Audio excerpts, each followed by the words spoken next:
Welcome back to my channel, guys. Magandang buhay everyone. Here we go, intro. A few moments later. Hi guys, magandang buhay. For today's video, nandito tayo ngayon sa shop at bumibili tayo ng kamatis. Iba-ibang klaseng kulay ng kamatis dito.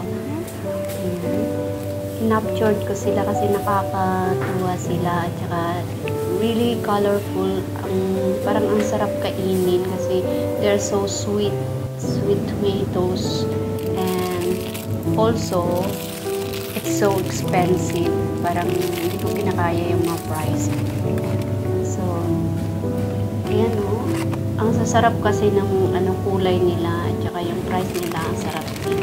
So dito ako bumili sa malalaki.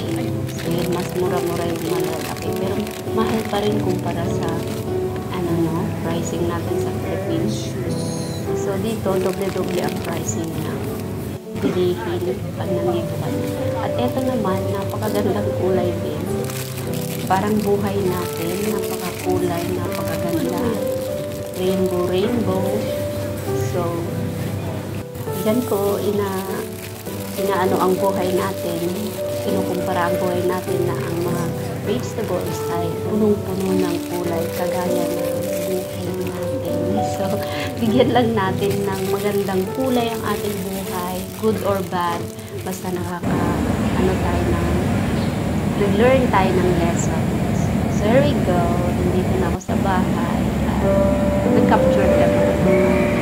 So from the second floor. So here we go. We're flying. Have a blessed day, guys. See you in my next vlog.